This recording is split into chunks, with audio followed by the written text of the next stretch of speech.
19h30. Exactement 19h30 minutes. Il nous reste 1 heure de temps. Nous prenons de 18h30 à 20h30. Ok. C'est très bien. Bonsoir à tout le monde. Bonsoir. Bonsoir. Je vous salue au nom du Seigneur Jésus. Je vous souhaite la bienvenue. J'espère que vous avez passé une bonne journée. Amen. Amen. Et je suis dans la joie de vous retrouver encore ce soir. Comme on avait vu dimanche, le souffle que Dieu nous donne est très très important. Et dans ce domaine, il y a beaucoup de choses à enseigner pour ouvrir les yeux aux chrétiens. Mais Dieu va nous aider par sa grâce à bien comprendre davantage la parole du Seigneur, la pensée de Dieu, la volonté de Dieu. Nous allons prendre la Bible dans Jean chapitre 10, le verset 10.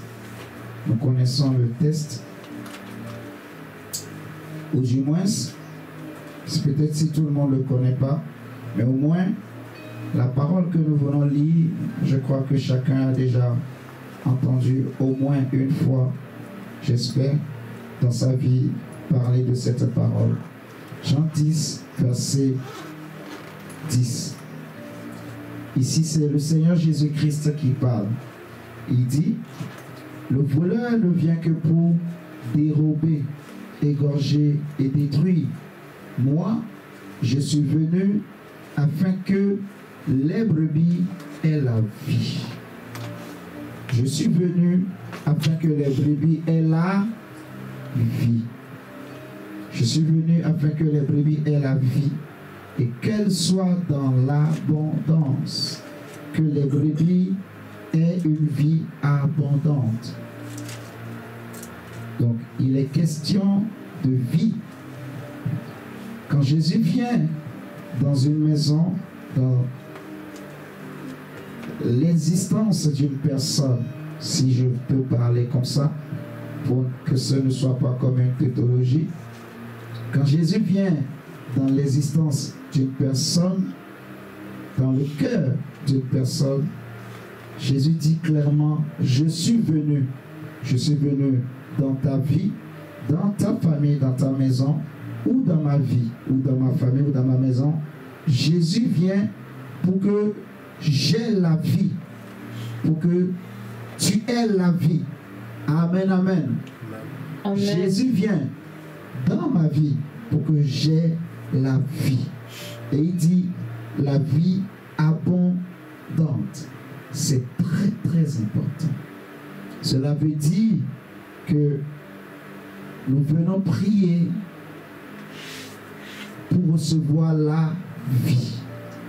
Si nous prions et qu'il n'y a pas la vie, si nous ne recevons pas une vie quand nous écoutons la parole du Seigneur, il y a un problème. Regardez avec moi 2 Corinthiens chapitre 5. 2 Corinthiens 5. Le souci de Dieu, c'est que j'ai la vie. Il faut que j'ai la vie. Il faut que j'ai la vie. Il faut que j'ai la vie. Il faut que j'ai la vie. 2 Corinthiens 5, versets 16 à 17. 2 Corinthiens 5, versets 16 à 17. 2 Corinthiens 5, versets 16 à 17. Il est dit, ainsi dès maintenant, nous ne connaissons personne selon la chair. Et si nous avons connu Christ selon la chair, maintenant nous ne le connaissons plus de cette manière. Donc ici on nous parle de 2 types de Christ. Un Christ qui était physique, que les hommes pouvaient voir, que les hommes pouvaient dire je connais son père, je connais sa mère, je connais ses frères, je connais ses soeurs, je connais ses amis, je sais où il a grandi, je sais quand il est né. Comme les gens disaient de Jésus, nous connaissons son père, sa mère, Est-ce que ses frères ne sont pas là? Ses sœurs ne sont-elles pas ici avec nous? Ça, c'est la première connaissance, la première existence de l'homme.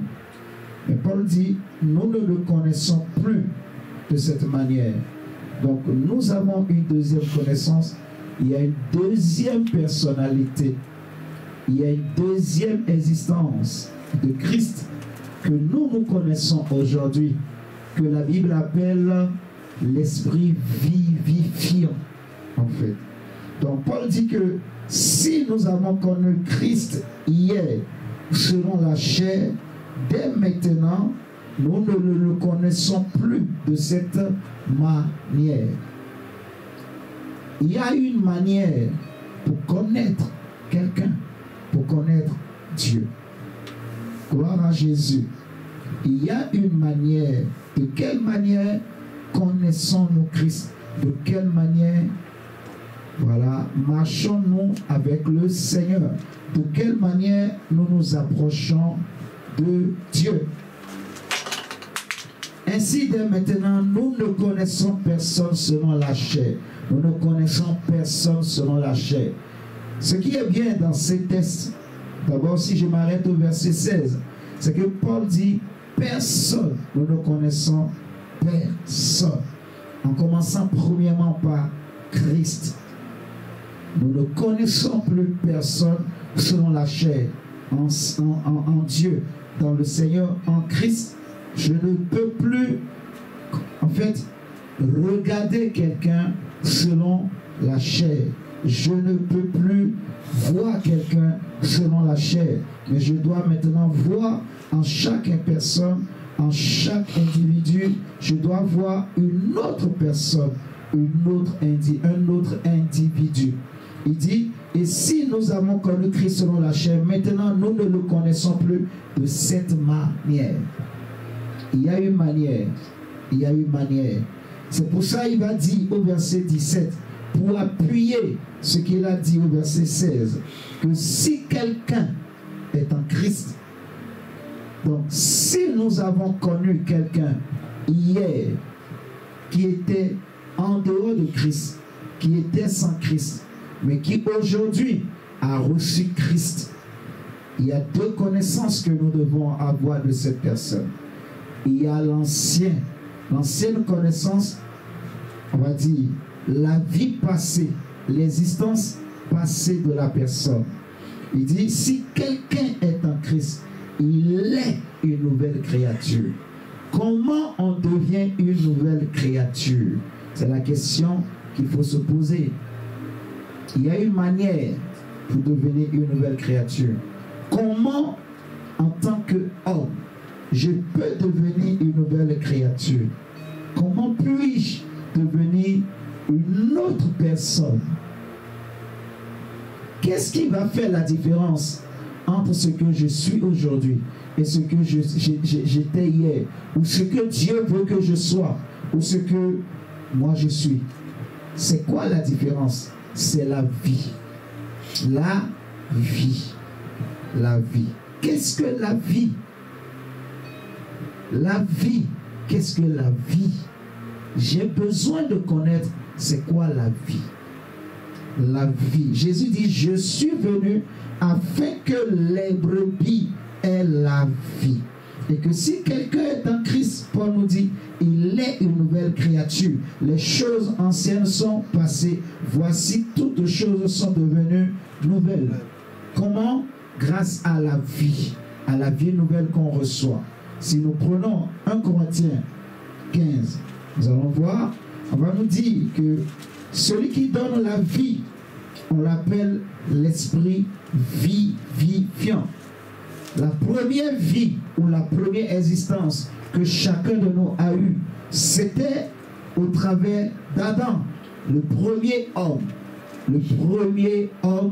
qui a connu Dieu, ou que Dieu a connu, que Dieu a créé à son image et à sa ressemblance. Il y a deux types d'existence, il y a deux types de vie. Il y a la première vie, le premier souffle, la première existence qu'on reçoit lorsqu'on est d'un père et d'une mère, on reçoit ce qu'on appelle la naissance adamique, la vie par le sang d'Adam. Si nous prenons 1 Corinthiens 15 au verset 44, il est dit, même à partir du verset 42, ainsi en est-il de la résurrection des morts. Le corps est semé corruptible, il ressuscite incorruptible. Il est semé méprisable, il ressuscite glorieux. Il est semé infime, il ressuscite plein de force. Il est semé corps animal, il ressuscite corps spirituel. Excusez-moi, s'il y a un corps animal, il y a aussi un corps spirituel. C'est pourquoi il est écrit, le premier homme Adam devint quoi? Une âme vivante. Adam était une âme vivante. Pourquoi? Parce que il est né de l'amalgame de deux choses qui sont diamétralement opposées, l'esprit, le souffle et le corps, et la matière et la poussière. Dieu n'appellera jamais un ange une âme vivante. Un ange reste un ange. Un ange reste un esprit, comme j'avais expliqué le dimanche. Un ange reste un esprit. Mais l'homme, non seulement que c'est un esprit, mais Dieu va plus loin en disant que lui, on ne va pas l'appeler un esprit, on va l'appeler une âme vivante. Parce qu'il possède une âme. Il est né de l'amalgame de l'esprit et de la poussière. Donc, il a un regard, il peut avoir deux types de regards. Il est à la fois en contact avec le monde physique, il peut agir directement sur le monde physique et il peut aussi agir directement sur le monde spirituel. Au travers de son esprit, il interagit avec le monde des esprits. Au travers de son corps, il interagit avec le monde physique. C'est une âme vivante. Il possède des capacités spirituelles et physiques. Donc Adam, Dieu dit que c'est une âme vivante. Et tout chacun de nous, nous étions des âmes vivantes. On dit le dernier Adam est devenu un esprit vivifiant. Un esprit vivifiant. Un esprit vivifiant. Mais ce qui est spirituel n'est pas le premier. C'est ce qui est animal. Ce qui est spirituel vient ensuite. Donc le premier homme tiré de la terre est terrestre. Le second homme est du ciel. Tel est le terrestre. Tels sont aussi les terrestres, comme j'avais expliqué aussi dimanche. Et tel est le céleste, tels sont aussi les célestes. Tous ceux qui sont nés du terrestre sont aussi des terrestres. Tous ceux qui sont nés du céleste sont aussi des célestes. Jésus dit, je suis venu afin que mes brebis aient la vie et la vie en abondance. Si c'est pour recevoir la même vie qu'on avait hier, qu'on vient prier ou qu'on a accepté Jésus, nous sommes les plus misérables et les plus malheureux des hommes, comme Paul le dit aux Thessaloniciens. Si c'est pour rester la même personne, pour avoir la même existence, que je prie, si je ne change pas, s'il n'y a pas une transformation en moi, pendant que je prie, il y a un problème. Le premier Adam est une âme vivante. Le deuxième Adam est un esprit vivifiant. Amen, amen. Amen. Mon frère, ma soeur, la vie. Nous venons prier pour avoir la vie. Mon seul souci, ou mon véritable souci, ces derniers temps, c'est que tu aies la vie. Que j'ai la vie, que tu aies une vie nouvelle, que tu reçoives la vie dont la Bible parle, la vie dont les apôtres parlent. La Bible dit que si quelqu'un est en Christ, il est une nouvelle créature.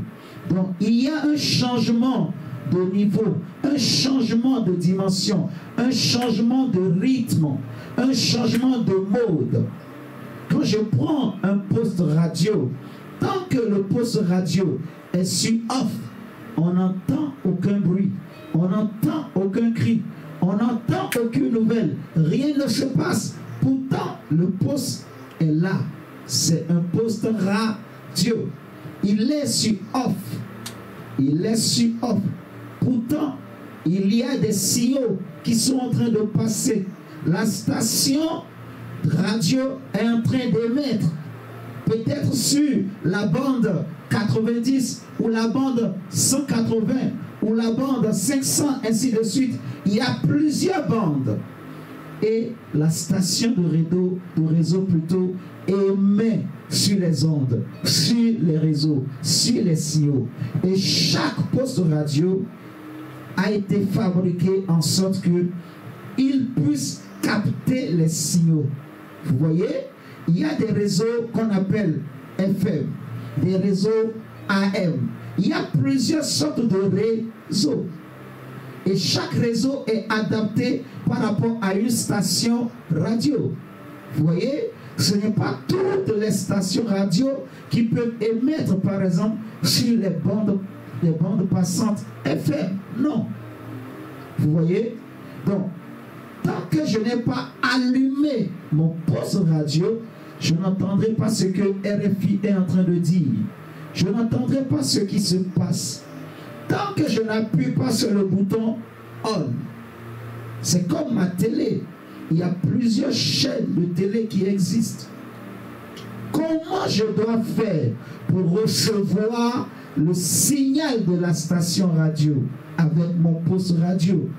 Comment je dois faire pour recevoir ce que la chaîne de télévision est en train de diffuser? Pourtant, j'ai une télé dans ma maison. J'ai une grande télé. Il y en a qui ont de petites télés, mais la télé reste la télé.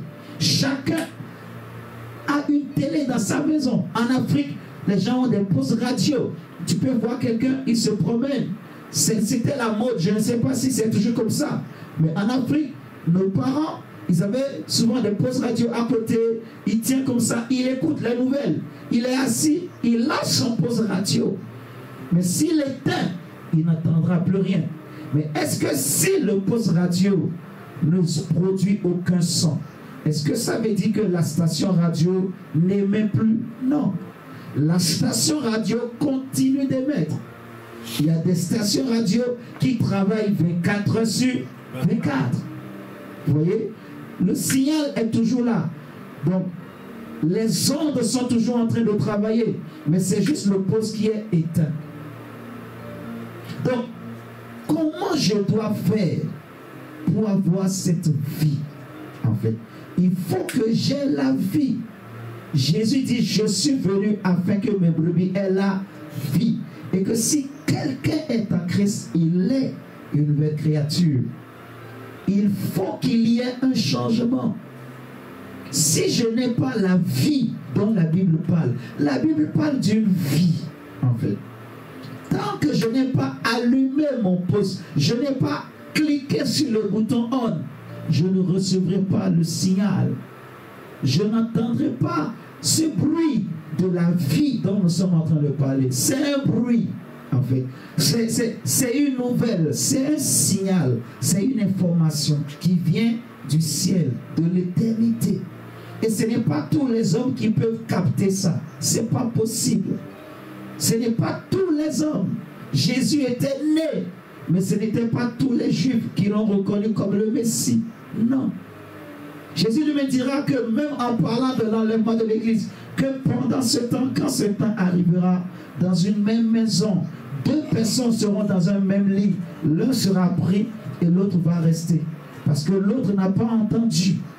En fait, si l'autre n'allume pas son poste radio, il n'entendra pas. S'il n'appuie pas sur le bouton on de sa télé, il ne recevra pas le signal de la vie. Pourquoi j'ai pris ces images? de postes radio, de postes télévision, de stations radio, de stations télévision, simplement parce que les mêmes choses qui se passent, c'est la même chose qui se passe dans la vie. Quand on parle de la vie, quand Jésus dit je suis venu pour donner la vie, la vie, la vie, la vie c'est un esprit, la vie c'est Christ, c'est Dieu, et la vie, on a dit dimanche, c'est le souffle. Vous voyez, le premier Adam a reçu un souffle de Dieu, mais ce souffle à cause du péché a été souillé. Vous voyez, il a besoin d'être renouvelé. Le souffle, c'est comme une onde en fait. Le vent qui souffle est comme une onde. Le souffle, c'est comme du vent. C'est un signal. La vie donne des signaux en fait. La vie tous les jours. La vie peut venir frapper au port de mon cœur. Mais si je ne capte pas le signal, je n'appuierai pas sur le bouton on pour entendre ce que la vie veut me dire, pour recevoir cette nouvelle, recevoir cette vie en moi. Je ne sais pas si vous me comprenez. Il faut que j'appuie sur on. Il y avait un homme du nom de Nicodème, un jour, qui est allé voir Jésus. Il a beaucoup observé Jésus. Il a regardé Jésus. La manière dont Jésus fonctionnait. Parce que j'ai dit, il y a une manière. La façon dont Jésus travaillait, c'était différent des pharisiens, des Sadducéens. Il a regardé, il a observé. Lui-même est un chef. Nicodème est un enseignant. Il a formé beaucoup de personnes. Il est comme Gamaliel. Ils sont de la même classe. C'était des maîtres. Avant que Jésus ne sorte de l'ombre, c'était des maîtres, des enseignants de la parole, des personnes qui connaissaient très bien, qui maîtrisaient la loi de Moïse. C'était des pharisiens, donc des docteurs de la parole. Mais Nicodème a regardé cet enfant, un jeune homme d'à peine 30-33 ans. Mais il a une façon de prêcher, il a une façon de parler. Il parle de certaines réalités que il est difficile de comprendre. Mais quand tu l'écoutes, à chaque fois que tu l'écoutes, tu en redemandes encore. Parce qu'il te dit des choses, il te révèle des choses que même les écoles de ce monde ne peuvent pas te révéler. Même les érudits ne peuvent pas te révéler cela. Il connaît des choses, ce Jésus. Et tous ceux qui l'écoutaient recevaient quelque chose. Au point que quand on a envoyé des soldats pour aller l'arrêter, les soldats diront, jamais homme n'a parlé comme cet homme. Parce que quand il parlait, il émettait des signaux. C'était des ondes qui se propageaient. Mais il fallait une station radio qui s'allume, qui se met en position on. La station radio, il faut que quelqu'un appuie le bouton. Donc Nicodème regarde Jésus. Il veut cette chose. Il veut ce que Jésus a. C'est comme ce bar Jésus. Lui, il a utilisé une autre manière. Il est venu voir Pierre. Après avoir regardé Philippe, il a vu comment Philippe a opéré. Il regarde maintenant, il y a encore quelqu'un d'autre qui vient pour voir Philippe. Et il fait les mêmes choses que Philippe. Puis encore, ou je dirais extraordinairement encore, celui qui est venu voir Philippe, lui, quand il pose les mains aux les gens reçoivent le signal, les gens reçoivent l'esprit, les gens reçoivent une vie, les gens se mettent à parler en langue, les gens commencent pas à sauter. Bah, Jésus dit, je veux aussi cette chose. Il a regardé Philippe, il a regardé Pierre, il a regardé Jean, il a dit, au fond de lui, je veux cette chose. Mais il a utilisé une autre manière. Il est venu voir Pierre pour dire, chef, prends cette enveloppe. C'est rempli de beaucoup de billets. Prends, mets dans la poche que personne ne voit. Et donne-moi aussi ton secret. Quel est ton secret? Comment tu fais?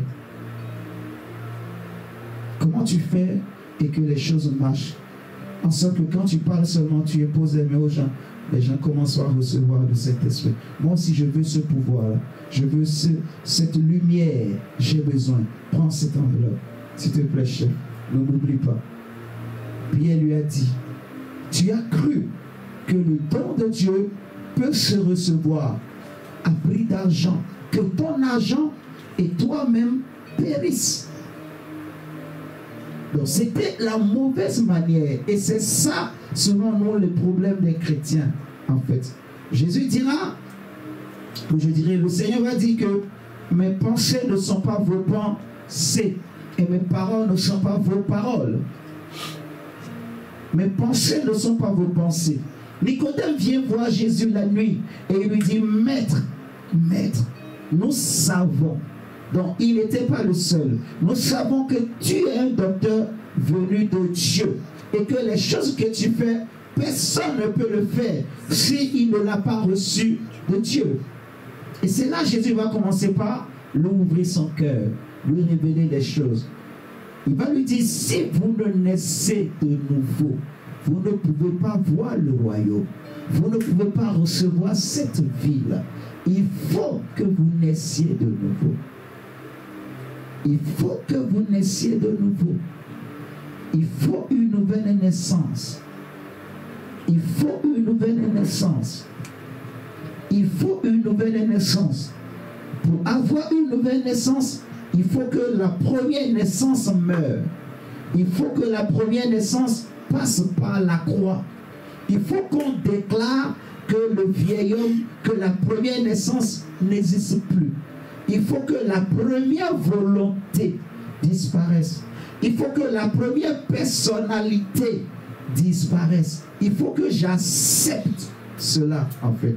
Si je n'accepte pas que ma vraie personnalité meure, ce sera difficile pour recevoir cette vie dont nous sommes en train de parler, en fait.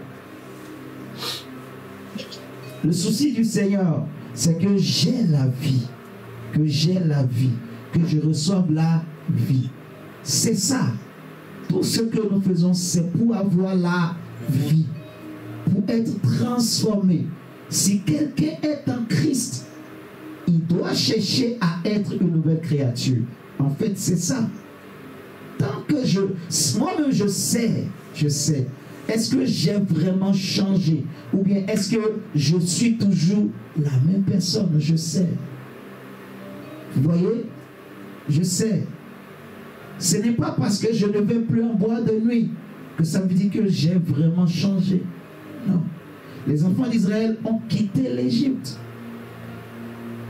Mais dans le désert, l'Égypte les a suivis. Même arrivés dans la terre promise, l'Égypte les a suivis. Ils sont venus voir le prophète Ézéchiel dans Ézéchiel 14. Le prophète ne savait pas, mais Dieu lui a dit, tu vois ces hommes-là qui viennent vers toi, ce qui détruit leur vie, ils ont leurs idoles dans leur cœur. Peut-être l'idole n'est pas en apparence. Peut-être que tu ne vois pas l'idole sur lui. Il ne marche pas avec son idole. Il ne marche pas avec son péché. Il ne marche pas avec son fétiche. Mais dans son cœur, dans son intérieur, son fétiche est là. Son idole est là. Son péché est là. Le problème qui l'empêche de m'écouter est là, dans son cœur.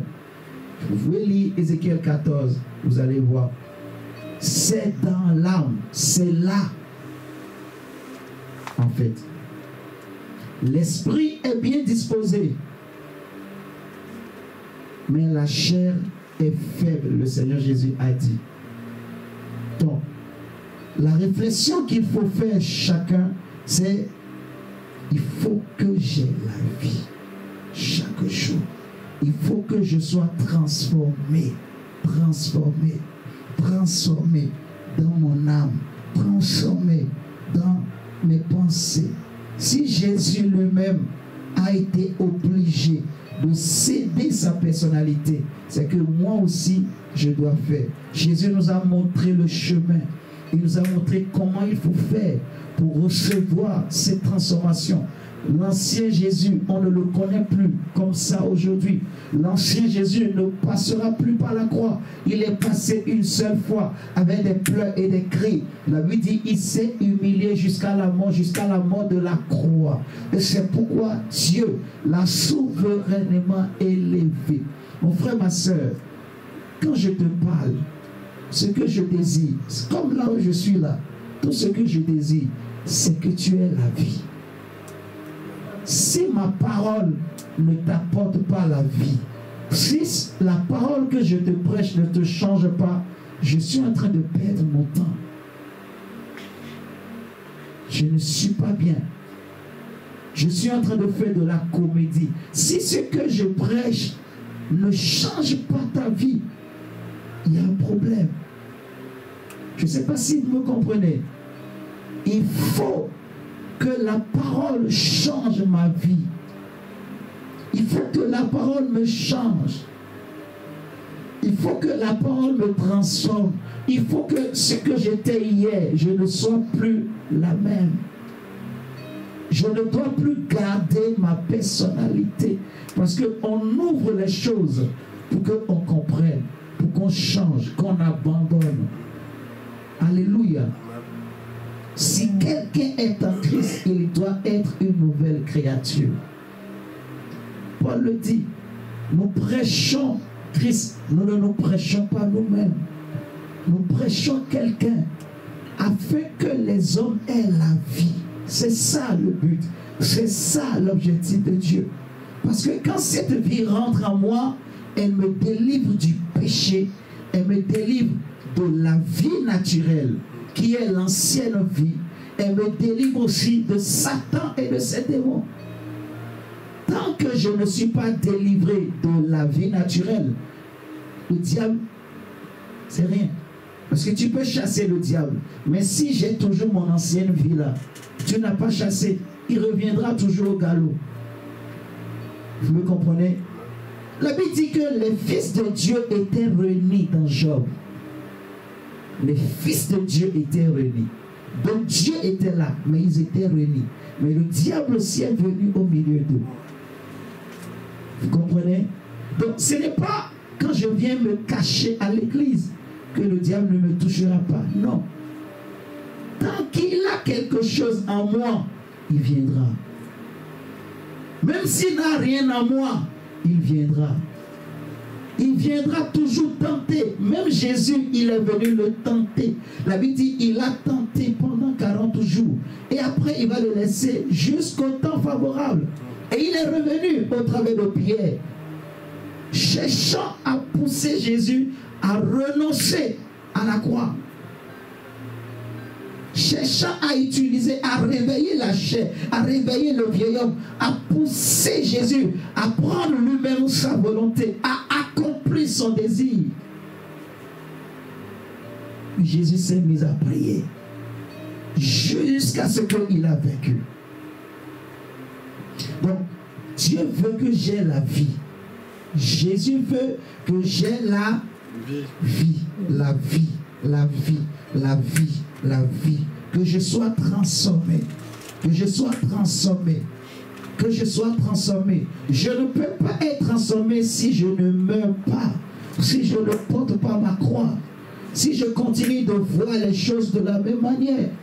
Si je continue de voir les choses comme Bar Jésus par exemple. Si je continue de penser qu'avec l'argent, je peux tout, c'est une erreur. Si je continue de penser qu'avec ma force physique, je peux tout, c'est une erreur.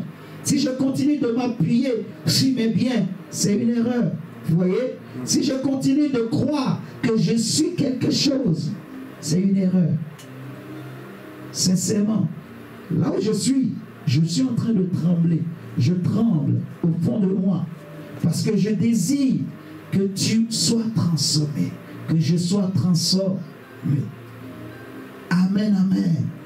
Amen. Il faut que je sois transformé. Si je suis vraiment en Christ, je dois être transformé. Je dois être transformé. Jésus ne reviendra pas chercher des chrétiens, mais des hommes transformés, en fait. L'enlèvement n'est pas réservé aux chrétiens, mais à des hommes et des femmes transformés. En fait, c'est les hommes transformés qui vont monter au ciel. Paul dit dans 1 Corinthiens 15, au verset 50, que ce que je dis, frère, c'est que la chair et le sang ne peuvent hériter le royaume de Dieu. C'est pas possible. L'ancienne nature, la vie naturelle, l'existence naturelle ne peut pas recevoir ces choses. Jésus dit, on ne met pas un vin nouveau dans de vieilles outres. Non. Non, on ne peut pas mettre un vin nouveau dans de vieilles outres. On ne peut pas coudre un habit neuf avec un vieil habit. L'habit neuf va déchirer le vieux. L'outre neuve sera brisée par le vin nouveau. Donc on met un vin nouveau dans une outre neuve, nouvelle. Vous voyez, c'est très important de comprendre ces choses. Je dois appuyer sur le bouton. Quand est-ce que je déciderai moi-même? Il faut que je meure à moi-même. Il faut que je décide d'obéir à ce qu'on me dit, de pratiquer, de renoncer à moi-même, de faire comme Christ. Amen, amen. Amen. C'est très très important. Regardez, prenons Matthieu 6. Matthieu 6.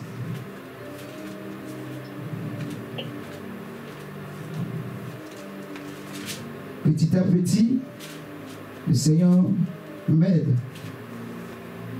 pour comprendre les choses afin de pouvoir partager aussi avec vous, pour que chacun de nous soit transformé.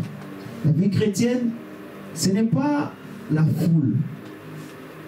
La vie spirituelle, en fait, la vraie vie d'un homme avec Dieu, c'est une communion, en fait. La communion, c'est que nous sommes identiques. Je m'identifie à ce Dieu. Je suis comme ce Dieu.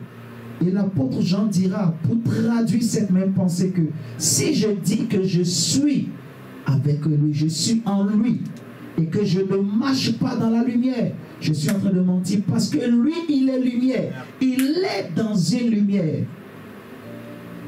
J'ai déjà dit que souvent les païens aiment beaucoup parler de lumière. Les satanistes, les sociétés secrètes aiment beaucoup parler de lumière. Mais c'est un leurre, c'est un mensonge du diable. C'est une ruse du diable pour détourner l'attention des chrétiens. C'est nous, premièrement, qui devrions parler de lumière. C'est Dieu, premièrement, qui a parlé de lumière. Et la vraie lumière ne vient pas du monde ni du diable. La vraie lumière vient de notre Seigneur, vient du Père, vient de la parole de Dieu, vient de la révélation. Amen. Ce n'est pas le bruit, ce n'est pas sauter, descendre, non. Il faut que je sois transformé. Amen. Il faut que j'aie la lumière, en fait. Je dois accepter d'appuyer sur le poste radio. Il faut que ça soit sur on tous les jours. Amen. Parce que si je mets sur off, le signal ne passera plus. En fait, je ne capterai plus. Il faut que ça soit sur on, matin, midi, soir. Je dors avec, je laisse le poste allumé. Je laisse le poste allumé. Je ne te dis pas de laisser ta télé physique allumée, c'est pas ça. Mais laissez ton cœur disposé. Laissez ton cœur disposé. Refusez que ton âme te dirige. Refusez que ton corps te dirige. Refusez d'écouter ce qu'on appelle les volontés de la chair et de nos pensées. Non. Mes pensées ne sont pas les pensées de Dieu. Non, mes désirs ne sont pas les désirs de Dieu. C'est un combat, en fait. C'est un travail de tous les jours. C'est une compréhension. Quand je reçois la lumière, je dois garder cette lumière. Plus je travaille dans la lumière, plus je deviens comme la lumière. Vous voyez, la lumière grandit en moi. Regardons Matthieu 6, ce que le Seigneur dit.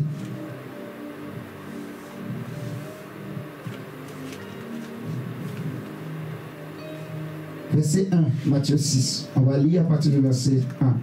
Il dit, gardez-vous de pratiquer votre justice devant les... Gardez-vous de pratiquer votre justice devant qui? Devant les hommes. Devant les hommes. Ça veut dire que celui qui va me juger, ce n'est pas l'homme, ce n'est pas moi, ce n'est même pas toi-même. C'est Dieu qui juge, qui va nous juger, nous tous, qui nous juge, qui nous examine, qui examine nos pas, nos œuvres. C'est Dieu qui connaît le cœur de chacun, la sincérité, l'ambition, la volonté. C'est Dieu qui connaît les motivations qui animent le cœur de chacun. À chaque fois qu'on s'approche de Dieu, ou qu'on veut faire quelque chose, ou même quand on demande quelque chose à Dieu, quand on se met à parler avec Dieu, quand on se met à prier le Seigneur, Dieu connaît, il examine, il sonde toutes ces choses. Dieu discerne, il écarte. Il connaît c'est quoi ce qui est bien, ce qui n'est pas bien. Il connaît si vraiment je sais ce que je suis en train de faire. C'est comme la prière. Je ne peux pas prier juste mécaniquement. C'est une erreur. La Bible dit que tout ce qui n'est pas le fruit d'une conviction est un péché. Donc, je dois comprendre ce que je suis en train de faire. L'exercice, le travail là, le système là. Ce que je suis en train d'opérer, l'acte que je suis en train de poser, qu'est-ce que cela va engendrer? C'est quoi les conséquences? C'est quoi les tenants et les aboutissants? Qu'est-ce que cela va apporter à ma vie? Vous voyez, à mon existence, je dois examiner. J'ai besoin de bien comprendre. Jésus dit, gardez-vous de pratiquer votre justice devant les hommes. Non. Ce n'est pas l'homme qui va nous juger. C'est Dieu qui nous juge. Alléluia. Amen. Pour en être vu. Autrement, vous n'aurez point de récompense auprès de votre Père qui est dans les cieux. Ce n'est pas moi qui te récompensera. Je ne sais pas si vous me comprenez. Amen. Si vous comprenez la parole du Seigneur, en fait, ce que tu fais, ce n'est pas pour moi. Ce que je fais, ce n'est pas pour moi. C'est pour Dieu et pour les autres. C'est des vérités. C'est ça le monde spirituel. C'est ça le cœur de Dieu, en fait. En Christ, je ne vis plus pour moi-même. Je vis pour Dieu et pour les autres. Ce que je le fais pour Dieu, premièrement. Je ne cherche pas l'applaudissement des hommes. Je ne cherche pas l'approbation des hommes. Je ne cherche pas que les hommes m'acclament. Non. Si peut-être au début, c'était ça ma motivation. Mais quand j'ai reçu la lumière, la connaissance, je comprends. Je m'attache à cette lumière. Je prends la décision. Je dois changer. Il faut que je décide de rester dans cette lumière. En fait. Alléluia. Amen. Je dois chercher à pratiquer ma justice, non pas devant les hommes, mais devant Dieu. On en parlera dimanche si le Seigneur permet. On n'a pas terminé ce qu'on a commencé dimanche passé. On dit glorifier Dieu dans votre esprit, dans votre corps. C'est profond. C'est toute une existence, en fait, qu'il faut comprendre. Et le Seigneur va nous aider. On va bien comprendre. Parce qu'il faut qu'on soit changé, qu'on soit transformé. Ce sera moi, ma joie, ma paix. Mon frère, ma soeur, Dieu est en train de m'enseigner. Le Seigneur m'enseigne pour que je partage avec toi, pour que tu sois aussi enseigné, éclairé, mais pour que tu sois changé. Si moi, je suis en train d'être transformé par quelque chose que je suis en train de recevoir de Dieu et que je n'arrive pas à t'impacter, ce n'est pas normal. Il faut que tu sois impacté. Il faut que tu sois transformé, en fait. C'est ça le souci de Dieu, en fait. Si ce que je te dis, ça ne te fait ni chaud ni froid, ou si ça te fait chaud seulement maintenant et quand tu pars, c'est fini. Non. il faut que ça pénètre. Ça doit aller jusqu'au plus profond de tes entrailles. Il faut laisser la parole me transformer. L'apôtre Jacques dira, ne faites pas semblant. Ne vous bornez pas à écouter seulement ce qu'on vous dit. Non. Parce que vous vous séduisez vous-même pas des raisonnements. Vous écoutez, oui. Donc, des fois, quand on écoute, c'est comme si je connais déjà. Donc, on n'écoute pas pour apprendre. On écoute comme si nous-mêmes, on est des enseignants. On connaît déjà. Vous voyez, ça c'est encore une séduction du diable. C'est encore un piège du diable. D'écouter l'enseignement, mais au fond de toi, c'est comme si c'est du déjà vu. Je connais déjà. Je connais cette parole. Je connais ces choses. Tout ce qu'il est en train de dire, j'ai déjà entendu. C'est une erreur. C'est une grave erreur. Mon frère, ma soeur, il faut que je sois transformé, que tu sois transformé. Amen. Amen. Regardez la suite. Jésus nous enseigne des choses. Il n'a pas dit si tu veux pratiquer ta justice, mais il dit gardez-vous de pratiquer votre justice. Ça veut dire que la justice là, ce n'est pas une condition, ce n'est pas un choix pour moi en tant qu'enfant de Dieu. Parce que ici Jésus ne parle pas aux païens, il parlait aux disciples. Il était assis, les disciples étaient là autour de lui et il était en train de leur enseigner les secrets, les mystères du royaume. Il a dit, il a plu au Père de vous donner les secrets du royaume. Donc ça, ce n'est pas à des païens, c'est à des disciples. Des hommes qui sont appelés à être saints et irrépréhensibles devant Dieu. Des hommes et des femmes qui sont appelés à marcher dans la lumière que Jésus est en train de parler. Donc, une vie de justice, là, ce n'est pas un choix. C'est une obligation. En fait, je ne sais pas comment je veux dire. Ça doit être ma vie normale. Marcher dans la justice. Vous voyez? Je dois marcher dans la justice. Ce que je fais, est-ce que je crois au fond de moi?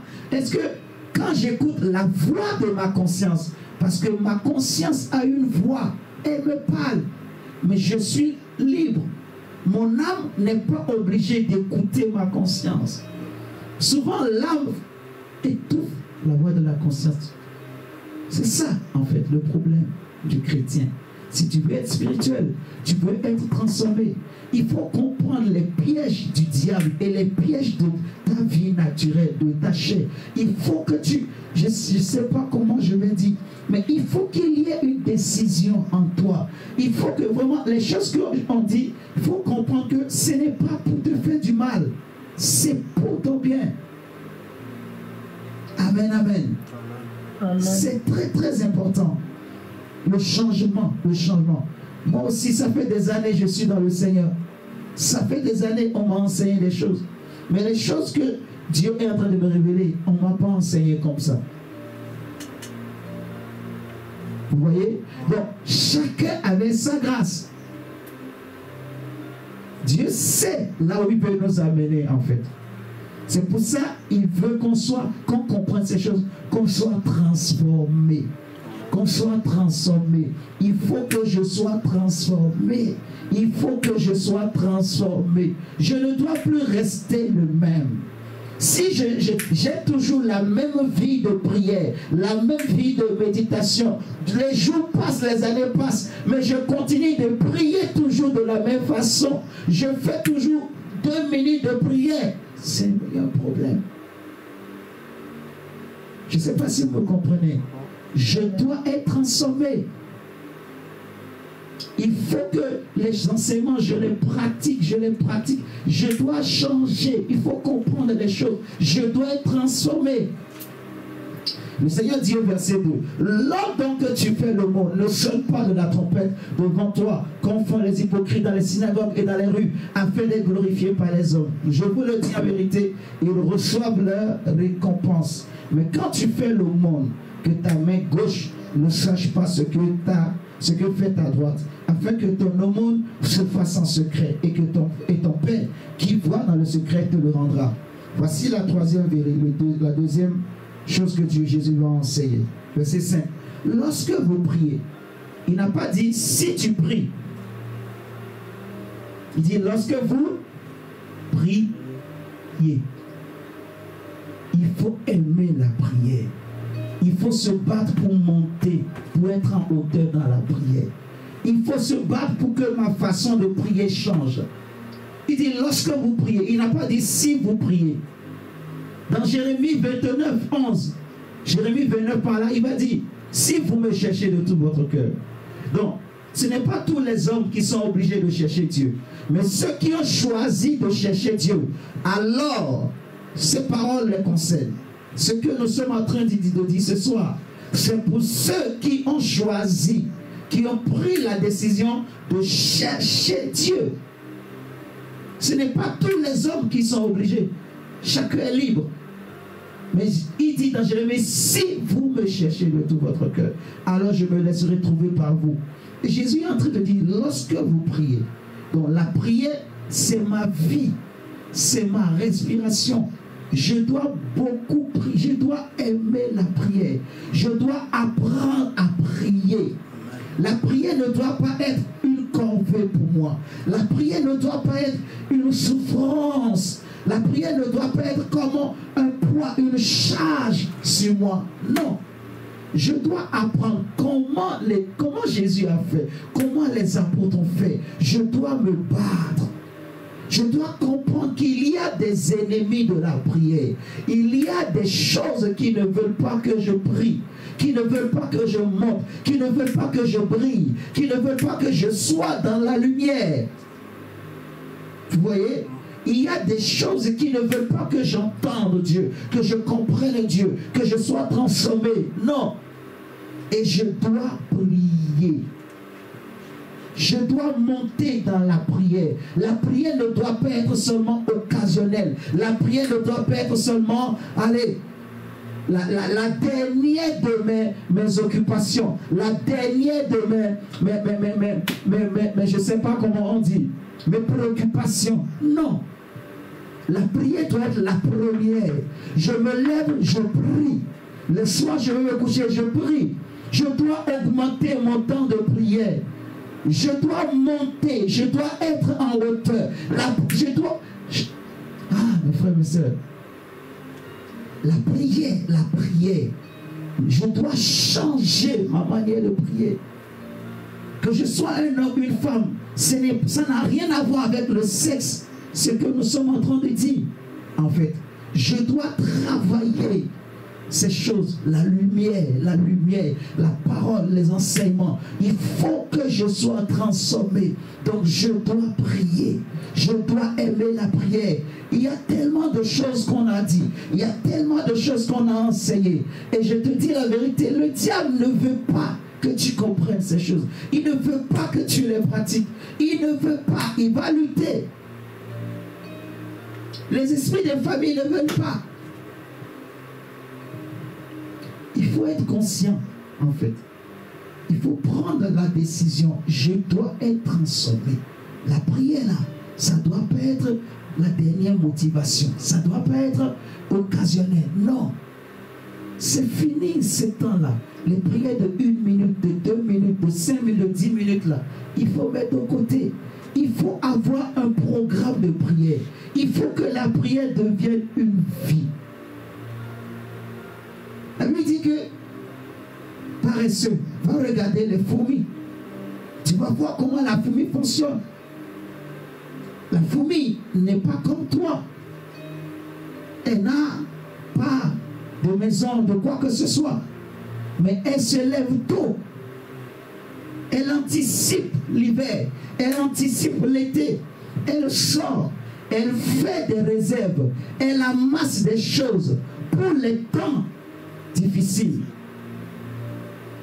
Et tu deviendras sage. L'avenir, le succès, la réussite appartiennent à ceux qui se lèvent tôt. Jésus dit que le royaume des cieux est forcé. Désormais, il est forcé. Dieu regarde. C'est les violents, ceux qui ont compris et qui se font violence contre la chair, contre le corps, contre les désirs du corps, contre le diable. Ceux qui se font violence pour pratiquer ces vérités, c'est eux. Dieu voit leur motivation. Dieu voit leur disposition de cœur. C'est eux qui sont transformés. Jésus dit, lorsque vous priez, ne soyez pas comme les hypocrites. Les hypocrites, c'est des gens qui font semblant. Qui font semblant de prier. Font semblant d'être serviteurs de Dieu. Semblant d'être prédicateurs de Dieu. Semblant d'être une femme de Dieu. Semblant d'être un homme de Dieu. C'est ça un hypocrite. Et beaucoup de chrétiens, beaucoup de nous, dans les églises, nous sommes des hypocrites. Vous comprenez? Nous parlons beaucoup de la sanctification, mais on mange très peu de la sainteté. On parle beaucoup de la vérité, mais on mange très peu dans la vérité. On parle beaucoup de la foi, mais on n'a pas toujours la foi. On ne comprend pas les choses qu'on dit, en fait. C'est ce que Paul dit à Timothée. Il y en a beaucoup qui ils parlent des choses qu'eux-mêmes ils ne maîtrisent pas, en fait. Vous voyez, il faut que je décide d'être transformé. En fait, il faut que je sois une nouvelle créature. Je ne peux pas rester le même ou la même. Depuis toutes ces années, depuis ce temps, je suis en Christ. Depuis tous les enseignements que j'ai entendus, non, je dois être en hauteur. Je ne dois pas être en bas. Je suis comme un aigle. Je suis un enfant du céleste. Je suis né du céleste. Je dois être en haut. Parce que ceux qui sont nés du céleste sont aussi des célestes, on a lu. Vous voyez? Je suis un enfant de lumière. Je dois aimer la lumière. Pratiquer ce que la parole de Dieu me dit. Pratiquer les enseignements. Les hypocrites aiment prier debout dans les synagogues, au coin des rues, pour être vus des hommes. Pour que les hommes les acclament. Dites-moi, ta récompense là, tu attends ça de qui? Quand tu viens prier, ou même quand tu sais le Seigneur, tu veux que les hommes t'acclament, que les hommes t'approuvent, que les hommes te disent merci pour ce que tu es en train de faire. Dites-moi, quand tu donnes l'argent à Dieu, tu attends que les hommes viennent te dire merci. Dans ce coup, c'est un exemple. Hein? Je ne sais pas si vous comprenez. Oui. Paul dit, si je cherchais encore l'approbation des hommes, si je cherchais encore à plaire aux hommes, je n'ai rien compris. Je suis le plus minable des hommes. Je ne peux pas être serviteur de Dieu. Dieu regarde tout ça en fait, la motivation. Mes regards sont sur qui? Est-ce que tu attends que moi, je te remercie? Je ne sais pas si vous comprenez. Tu attends que moi, je te félicite parce que tu as fait une bonne chose, une mauvaise chose? Non. La vie chrétienne, c'est une vie de transformation, de combat en fait. Vous comprenez? Il faut être violent. Il faut, plus tu es violent, plus tu vas grandir. Et plus tu mets en pratique, Dieu voit. Alors le Seigneur se réjouit. Il se réjouit, il ajoute, il ajoute. Il dit, ne soyez pas comme les hypocrites qui aiment prier dans les coins des rues, dans les assemblées, dans les églises. Ils veulent montrer aux hommes. Ils veulent que les hommes les voient. Que les hommes remarquent leur longue robe, leur toge. Que les hommes remarquent toutes les bonnes œuvres qu'ils font. Alors les hommes les acclament. Ah, voici les vrais serviteurs de Dieu. Voici les vraies femmes de Dieu. Voici les vrais hommes de Dieu. C'est ça, les hypocrites. Et c'est ce que beaucoup aiment. Beaucoup de chrétiens, beaucoup de pasteurs, beaucoup d'hommes de Dieu dans les églises. En fait, les gens courent derrière ces choses. Jésus va dire aux Juifs que je suis venu au nom de mon Père. Vous ne m'avez pas reçu. Mais si quelqu'un d'autre vient en son propre nom, vous le recevrez. Pourquoi vous n'arrivez pas à écouter mes paroles? Parce que vous cherchez la gloire les uns des autres. Vous cherchez la gloire des hommes. Vous cherchez l'approbation des hommes. Oh Dieu, Dieu sonde les cœurs. Tu es trop profond. Jésus dit, moi je ne cherche pas ma propre gloire. Je cherche la gloire de celui qui m'a envoyé. Le serviteur, l'envoyé de Dieu, ne cherche pas sa propre gloire. Parce qu'il ne parle pas en son propre nom. Il parle au nom de celui qui l'a envoyé. Regardez, on va finir par là. Il dit, mais quand tu pries, entre dans ta chambre, ferme ta porte et prie ton Père qui est là dans le lieu secret. Et ton Père qui voit dans le secret te le rendra. Te le rendra. Te récompensera. Te récompensera. Dieu te récompensera pour ce que tu es en train de faire. Tu ne le fais pas pour moi. Je ne sais pas si vous comprenez. Amen. Tu ne le fais pas même pour toi-même. Non, c'est premièrement pour Dieu et pour les autres. Parce que de la même manière que Christ s'est donné, il s'est livré pour nous à la croix. La Bible nous dit, l'apôtre Jean dit, puisqu'il a fait, nous aussi, on doit se donner pour les autres. Donc on se donne à Christ et on se donne aussi à Dieu pour les autres. On accepte. Il y a beaucoup de choses à dire. Je vous dis la vérité. Je tremble. Je veux être transformé, mes frères et sœurs. J'ai besoin d'être transformé. Soyons transformés. Soyons transformés, s'il vous plaît. Soyons hauts. Il faut que je sois transformé. Ma façon de lire la Bible, ma façon de prier. Non. Il faut que je change mes habitudes. Je ne peux pas continuer cette même vie-là tous les jours. Ce n'est pas ça la vie chrétienne. Ce n'est pas ça la vie spirituelle. Il y a tellement de grandes choses à voir, à comprendre. Il y a tellement de choses à contempler.